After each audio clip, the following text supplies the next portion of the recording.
جنہوں نے سندھ فتح کیا, کابل فتح ہوا, لاکھوں مربع میل اسلام کی ایک ریاست قائم ہوئی. اس دور میں جتنا علمی کام ہوا ہے آپ تصور نہیں کر سکتے.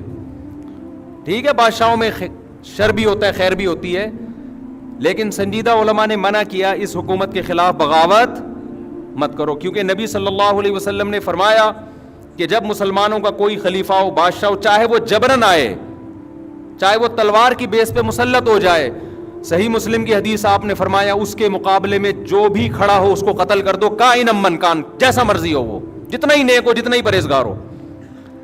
کیونکہ بادشاہ لوگ, حکومتیں 100% درست کہیں بھی نہیں ہوتی. اوور آل اجتماعیت دیکھی جاتی ہے کہ اجتماعیت مسلمانوں کی قائم ہے. جب بنو امیہ کی حکومت تھی اس وقت کسی اسلام دشمن قوت کی مجال نہیں تھی کہ سر اٹھا کے ہماری طرف دیکھ سکے. ان کو پتا تھا یہ جیسے مرضی ہیں ہمارے خلاف متحد ہو جائیں گے. سمجھ میں آ رہی ہے بات کہ نہیں آ رہی ہے؟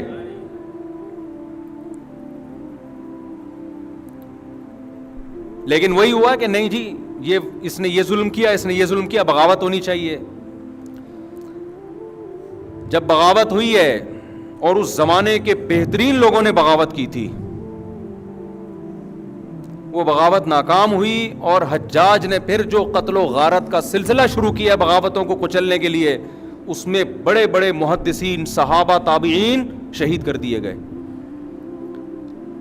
حجاج نے غلط کیا, ہم حجاج کی حمایت نہیں کرتے, لیکن جنہوں نے حجاج کے خلاف مسلح بغاوت کی تھی ان کا بھی غلط ہونا ثابت ہو گیا کہ انہوں نے بغاوت کر کے اچھا بولو نہیں کیا, برداشت کرتے, اس میں اجتماعیت تھی. تو مسلمانوں کی جو فوجیں آگے بڑھتی چلی جا رہی تھیں, نہ ختم ہونے والا سلسلہ, وہ بالآخر کیا ہوا, رک گیا. تو تاریخ سے جو سبق حاصل نہیں کرتا وہ ان غلطیوں کو بار بار دہراتا ہے جن غلطیوں کی وجہ سے اس کو نقصان. پھر جب حجاج کے مظالم اور زیادہ بڑھ گئے کہ بغاوت کو اس نے کچلا, اس نے کہا نہیں, میں حاکم کبھی بھی بغاوت پہ کمپرومائز نہیں کرتا. اس کے بعد حجاج دنیا سے چلا گیا, پھر اس کے بعد جو نیا خلیفہ آیا, بغاوت دوبارہ ہوئی بنو عباس کی. لمبا سلسلہ تاریخ کا, میں تو خلاصہ آج یعنی ہمیں کیا سبق ملتا ہے اس کے حساب سے بتا رہا ہوں. بالآخر بنو عباس کی بغاوت کامیاب ہوئی, لیکن اس کامیاب ہونے کے بعد وہ برکتیں حاصل نہیں ہوئیں جو وہ سمجھ رہے تھے. ان کا خیال تھا کہ ہم بنو امیہ میں جو خامیاں ہیں ان کی اصلاح کر لیں گے اور ان سے اچھی ریاست قائم کر کے دکھائیں گے, لیکن آگے معاملہ بہتر ہونے کے بجائے کیا ہو گیا, بدتر. مسلمانوں کی خلافت 2 حصوں میں ڈیوائیڈ ہو گئی. یہ پہلی دفعہ اسلامی تاریخ میں ایسا ہوا کہ 2 خلیفہ, اندلس میں الگ خلافت قائم ہوئی, یہاں الگ خلافت قائم ہوئی بغداد میں. اس کے بعد سے آج تک مسلمان کسی ایک خلیفے پہ جمع نہیں ہوئے, آج تک نہیں ہوئے. تو بنو عباس کی نیت بھی بڑی اچھی تھی کہ ہم ظالم حکمرانوں سے حکومت لیں گے اور اہل کو کے حوالے کریں گے, لیکن انہوں نے وہ کچھ کیا کہ وہ بنو امیہ سے بھی 4 ہاتھ آگے نکل گئے.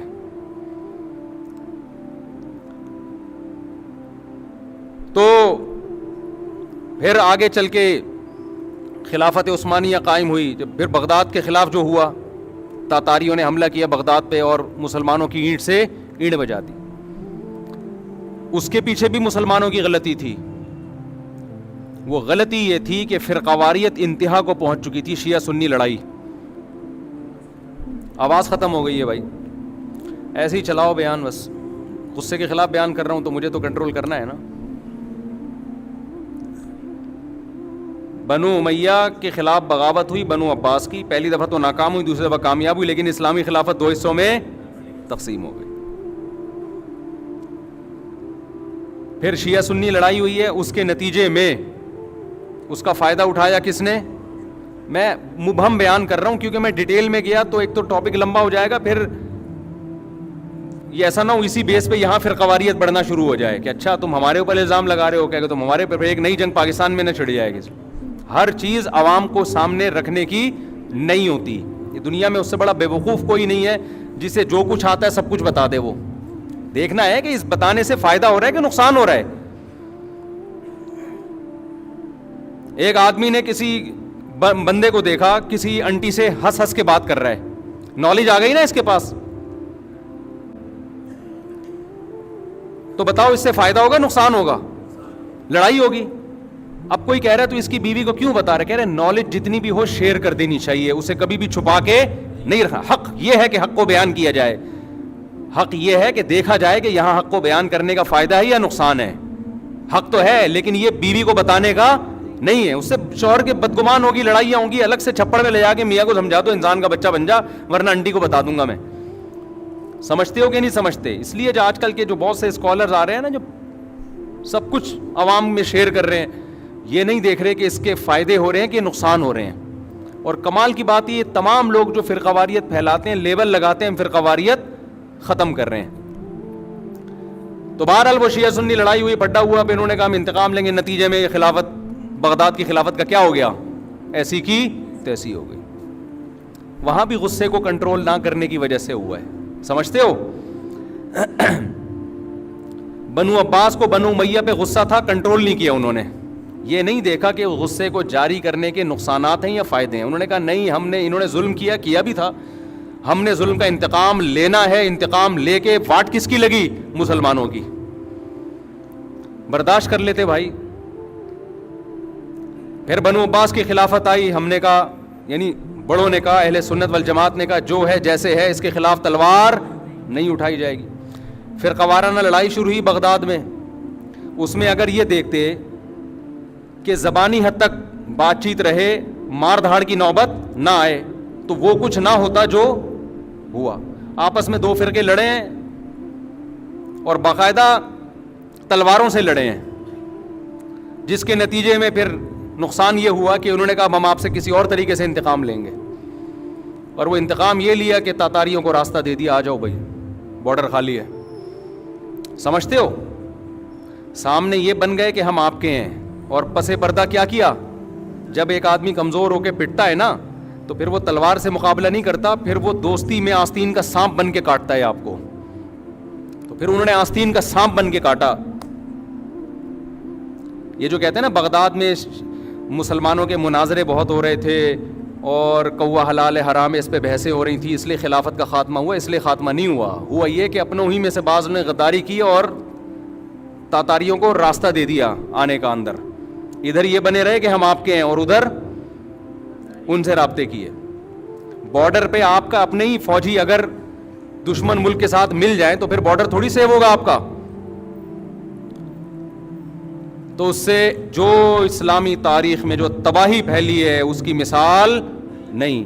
وہاں بھی کیا تھا, دو فرقوں نے اپنے جذبات پہ کنٹرول نہیں کیا, بس انتقام کی آگ میں بھڑک گئے. تو جو کچھ کر سکتے ہو کرو. تو بنو عباس نے کنٹرول نہیں کیا جذبات پہ. ایک دفعہ اسلامی خلافت کی ایسی کی تیسی ہوئی. پھر بنو عباس کے خلاف, بنو عباس میں جو دو فرقے تھے, مشہور فرقے جو مسلمانوں کے چل رہے ہیں, انہوں نے اپنے جذبات پہ کنٹرول نہیں کیا, غصے پہ کنٹرول نہیں کیا. زبانی بحث کو اس حد تک لے کر گئے کہ ہاتھا پائی تک نوبت آئی, جس کا رزلٹ کیا نکلا کہ بغداد کی خلافت کی ایسی کی تیسی ہو گئی. اس وقت ہمارے سائنسدان تھے, یورپ, ہم گورے ہم سے پڑھنے آیا کرتے تھے. 400 سال تک ہماری کتابیں یورپ کی یونیورسٹیوں میں پڑھائی گئی ہیں, ہماری سائنس کی کتابیں. تھوڑے عرصے کی بات نہیں ہے یہ, ان کے پاس تو کچھ تھا ہی نہیں.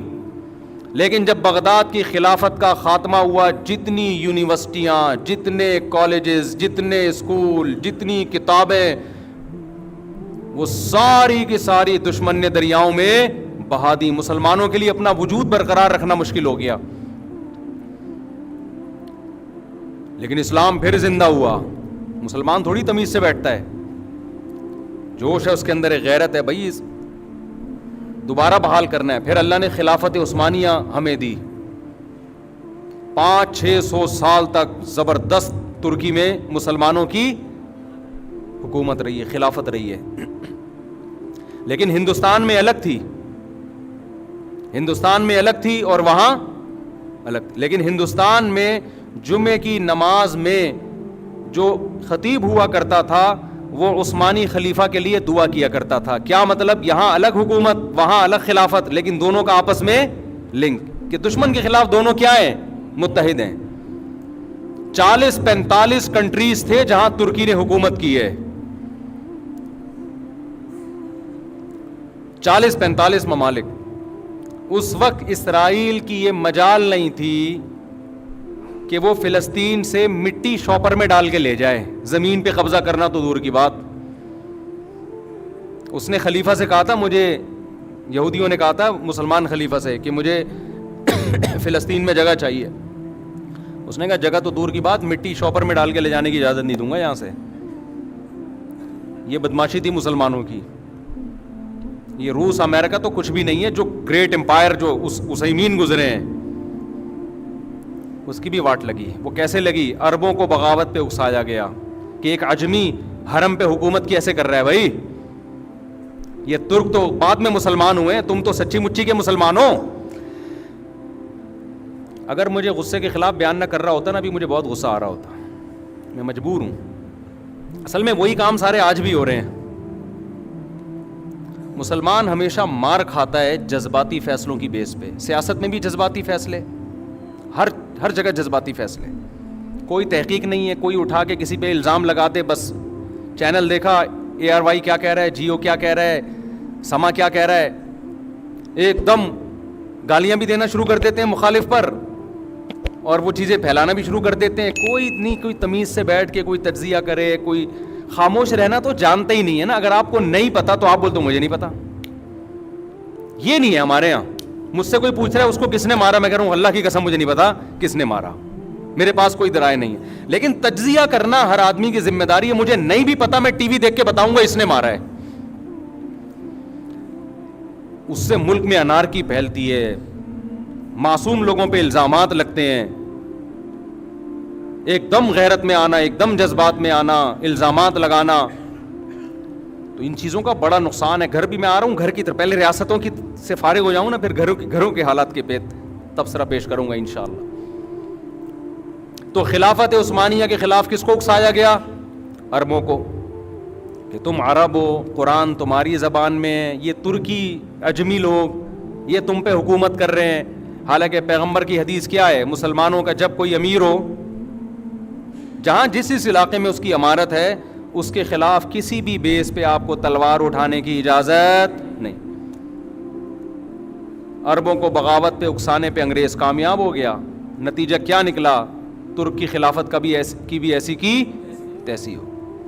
اتنا سا رہ گیا ترکی, اور کتنے سارے ملکوں میں تقسیم کر دیا. صرف ایک عرب کے کتنے ممالک ہیں؟ ارض حجاز میں اتنی ریاستیں ہیں. دبئی کے شیخ الگ ہو گئے, عمان کے مسقط کے شیخ صاحب الگ ہو گئے, سوڈان کے الگ ہو گئے, مصر کے الگ. مصر تو خیر حجاز میں نہیں آتا, لیکن جتنے عرب کنٹریز ہیں سب کا الگ الگ بادشاہ. اب جب الگ الگ ہو گئے تو طاقت کیا ہو گئی؟ ختم. اب ظاہر ہے امریکہ کی پالیسیاں آپ کو ماننی پڑیں گی. نہیں مانتے تو وہ آپ کوئی متحد تو ہے نہیں کہ ایک بلاک ہو آپ کا.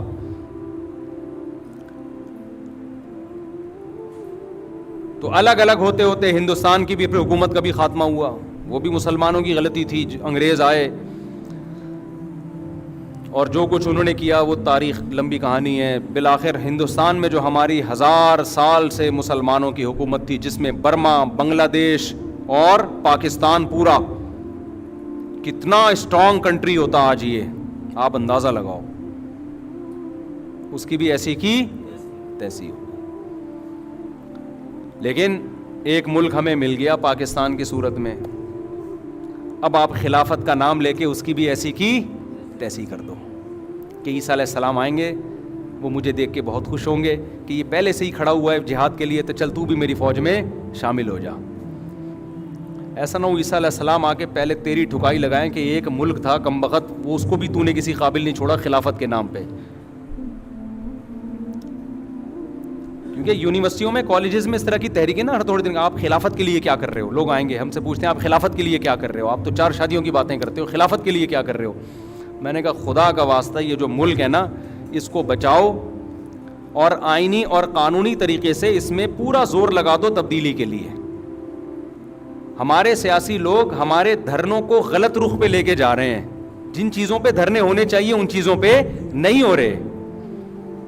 سمجھتے ہو آپ کے اندر جو قوت اور طاقت ہے نا, آپ کے لیڈر اس کو غلط جگہ استعمال کروا رہے ہیں.